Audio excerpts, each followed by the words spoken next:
whether this is an academic or a journalist, I remember there was the Humboldt University occupation, and someone had drawn like a pig, and a pig crossed out in graffiti. And that was a statement against police brutality or just anti-police statement. And a lecturer in anti-Semitism research said, this is about the medieval German view of the Judensau, which was an anti-Semitic image of Jews like drinking the milk of pigs, something like that, which interestingly is still up in some German churches as some kind of heritage thing. There was a debate about this.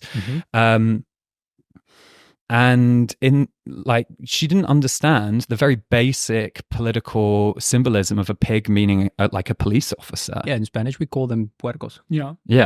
I don't know if... I mean, like, it's in German they call them Bullen, which is bulls, right? Yeah. But like, I think everyone really should know that pigs is a symbol for police. And also when you're dealing, I think this comes down to the heart of why this conflict is so existential for Germany, because it's about what is German and what is Germany like. And ultimately, a lot of Germans want to keep Germany about their perceptions, their history, their cultural references, whereas particularly in the Palestine movement, there are plenty of people who are living in Germany but are not German, right? Migrants like us. So Palestinians as well as Americans for whom they might have no idea of the Judensau. I mean, I've spoken to Jewish commentators here who said, I learned about anti-Semitic stereotypes like flat feet being anti-Semitic from Germans. I had never heard it. So I didn't know that either. I mean, I don't know if that is the case, but it's like everyone needs to see the anti-Deutsch and their kind of children, let's call them the ultra-Deutsch, right? They've created this environment where everything needs to be fact-checked against like an entire library of anti-Semitic literature from Germany, German history. And I think that's quite a dishonest way to approach this conflict. Of course, we should analyze and criticize all forms of anti-Semitism, but I don't think we should allow that to make us blind to Islamophobia, other forms of racism, because anti-Semitism is a form of racism. And I also think we should stop centering German feelings in this debate, frankly. In fact, the anti-Semitism commissioner of Berlin said to a friend of mine who's a Jewish Israeli, you need to be more sensitive to German feelings. I'm sorry, Jews do not need to be, and like there's to be paying attention to Germans on this.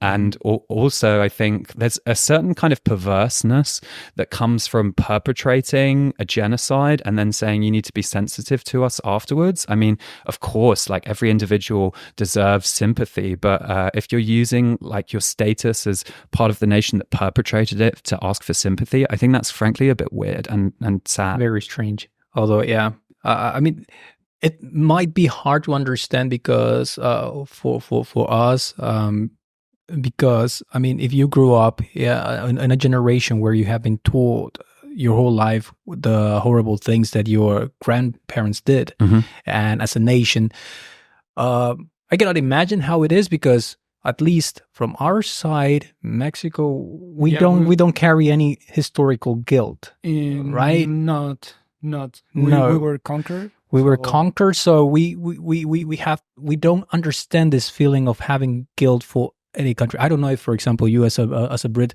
you have. I think arguably we could have a bit more guilt. You know? Yeah, just that it hasn't been transmitted, right? Yeah, and actually, I think this is. There was a really good essay in the Guardian a long time ago now about one of the reasons why people idolized at that period Germany a little bit was because it was seen as a country which had done the work of coming to terms with its history, right? Because you don't really get like much Holocaust denial. People say it was bad, whereas you know the bar is that low. But sadly, a lot of other countries don't see that, haven't even crossed that bar. Whether it's Turkey, where Armenian genocide denial is very much mainstream, or the UK, where a lot of people have a sort of nostalgia for the empire, right?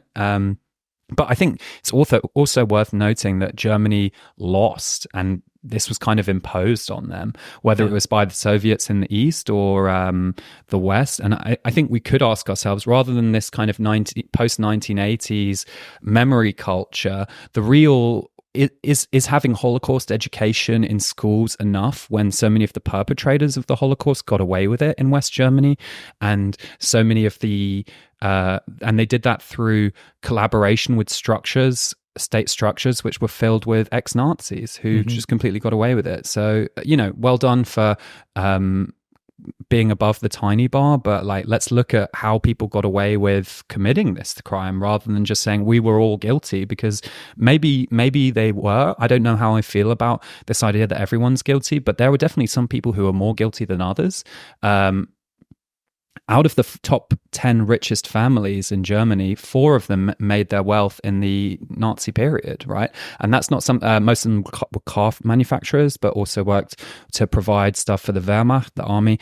And that doesn't get talked about that much. And that's kind of like an awkward point of discussion in German debates, because they don't deny it, but it's never like, this is something we need to be really radically against anti-Semitism on. It happens to be that the issues that they're really radical with their fight against anti-Semitism are the same issues that can be used against migrants, left-wingers, and Muslims. There was actually a very good essay in Jacobin magazine about how the roots of this kind of crackdown on Palestine solidarity goes back to anti-communism in the Cold War, also by Leandros Fischer.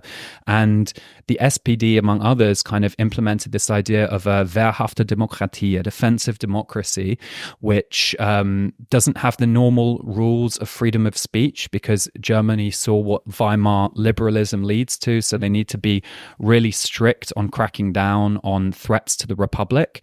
In the past, that was seen as communism, and they had bans on, they had what was called the Radikale Erlass, which is anyone who was a member of the Communist Party, which was banned, would be fired from their teaching job and stuff. And so we do see the German state, I think, going further in fighting perceived radicalism. But unfortunately, it's not always good at defining what radicalism is, because often it's interpreting things through this very German lens that not everyone's approaching things from. Yeah, it's hard to see it from their eyes, because one can see it from their own experience and from the stuff that we have been taught through in school and through history. We have one lens where we see some stuff from one perspective, but they seem to have a very different one, because how you grew up through all the and the media as well, right? Like the media propagates all of this stuff. If you look at how they report on Israel Palestine, I think actually, you can say that's true across the Western world.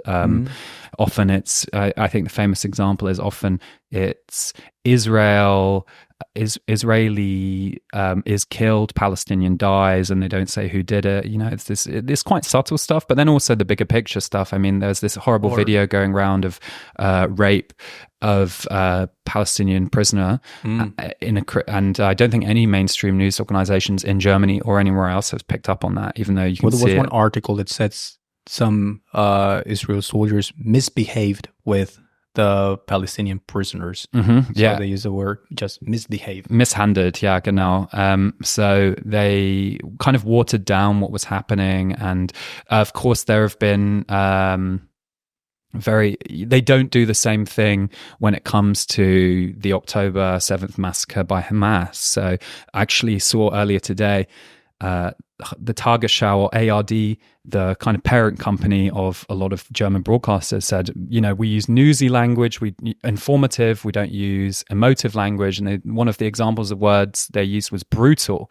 We don't use the word brutal, but then an activist searched how they had used brutal, and in every case, or almost every case of describing the Hamas massacre, they did use the term brutal, and it was brutal. But here we see them going against what they say their journalistic standards are, to kind of take the side of Israel. And I think, if you have journalistic standards, the point is that it should apply in every case, right? Those are your standards, and you should stick to informing.